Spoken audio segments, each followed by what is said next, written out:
જયંતિમાં અહીં મંચસ્થ ઉપસ્થિત બધા જ લોકો બોલે એવા છે, પણ એ બધા જ આગેવાનોની હું ક્ષમા માંગુ છું કે સમયની મર્યાદામાં અને જે પ્રકારના કાર્યક્રમો છે એ પ્રકારના કાર્યક્રમોને ધ્યાને રાખીને તમને બોલવાની જે આયોજક મિત્રોએ તમારા વતી અમને સૂચવેલું છે તો બધાને વિનંતી કરું છું, બધા સહયોગ આપજો। સાથે સાથે મંચસ્થ તમામ આગેવાનો, મારા સાથી સિનિયર ધારાસભ્ય અને હર હંમેશ સંઘર્ષશીલ એવા આનંદભાઈ પટેલ સાહેબ માટે જોરદાર તાળીઓ પાડી લઈએ।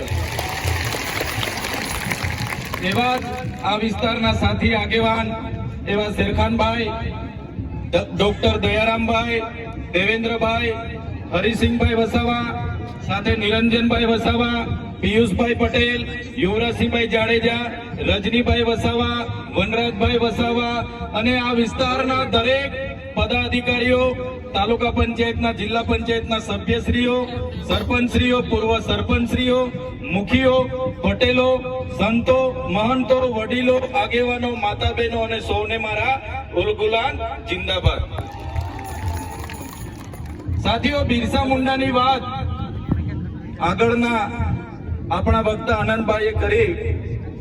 એમનો જન્મ 1875 ખોટી જિલ્લાના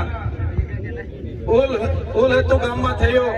એક સામાન્ય પરિવારમાંથી એમણે તે વખતે જોયું કે અંગ્રેજો દ્વારા આપણા આદિવાસીઓની જળ, જંગલ, જમીન પર તરાપ મારવામાં આવે છે, આદિવાસીઓ પર કરવેરા નાખવામાં આવે છે અને 1899માં મુંડા વિદ્રોહ અંગ્રેજો સામે થયો। એની નેતાગીરી બિરસા મુંડાજીએ લીધી અને એમાં એમની ધરપકડ કરવામાં આવી। ઘમાસણ યુદ્ધો થયા, એક બાજુ તીરકામઠા ભાલા, એક બાજુ ગોળીબાર થયો અને એમને જેલમાં પૂરવામાં આવ્યા અને માત્ર 25 વર્ષની ઉંમરમાં જેલમાં એમનું મૃત્યુ થયું અને સેનામાંથી મૃત્યુ થયું છે એના આજ દિન સુધી કોઈ પુરાવા આપણને મળ્યા નથી। ત્યારે સાથીઓ, આ બિરસા મુંડાનો ધ્યેય આદિવાસી સ્વાયત્ત રાજ, આદિવાસી સ્વતંત્ર રીતે સ્વમાન શેરની જેમ જીવે એવો ધ્યેય હતો। તમને ને અમને બધાને ઇતિહાસમાં ભણાવવામાં આવ્યો। ઉત્ક્રાંતિવાદ, ચાર્લ્સ ડાર્વિનના ઉત્ક્રાંતિવાદના સિદ્ધાંતોમાં જણાવવામાં આવ્યું કે જ્યારે આ પૃથ્વી પર માનવી સભ્યતાનું ઉત્પન્ન થયું ત્યારે આદિમાનવ તરીકે સૌપ્રથમ પૃથ્વી પર આદિવાસીઓ આવ્યા। શરૂઆતમાં પેડાની શોધ થઈ, અગ્નિની શોધ થઈ, ધાન્યની શોધ થઈ, ખેતીની શોધ થઈ અને બધા ખેતીની શોધની સાથે સાથે પરિવારો સાથે રહેતા થયા। પરિવારો સાથે રહેતા થયા એટલે નાના નાના ગામો, નાના નાના કબીલાઓ બન્યા અને એ કબીલાઓના મુખીઓ બન્યા, સરદારો બન્યા અને શાંતિથી પ્રકૃતિ સાથેનું એમનું જીવન ચાલુ હતું। એ દરમિયાન આ દુનિયામાં સંપત્તિ માટે લડાઈ થઈ, સત્તા માટે લડાઈ થઈ, સ્ત્રીઓ માટે લડાઈઓ થઈ અને એમાં એ લોકોની જે સભ્ય સંસ્કૃતિ પોતાને માનનારા સમાજ દ્વારા આદિવાસી સમાજના એક કબીલાઓ પર આક્રમણો થયા। સામદામ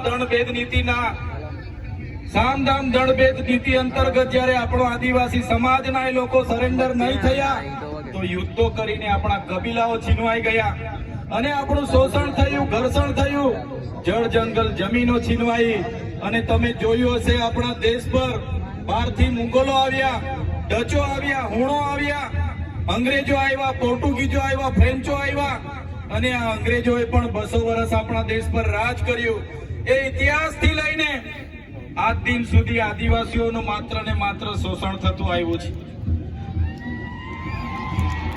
ત્યારે આદિવાસીએ આઝાદીની લડતમાં પણ તમે જોયું હશે, તમે બિરસા મુંડાનો ઇતિહાસ વાંચો, તમે ગુરુ ગોવિંદનો ઇતિહાસ વાંચો, ટાટિયા મામા ખાદ્ય નાયકનો ઇતિહાસ વાંચો, તમે માનગઢ ધામમાં થયેલો હત્યાકાંડનો ઇતિહાસ વાંચો, તમે દડવાડામાં પાલ દડવામાં થયેલો હત્યા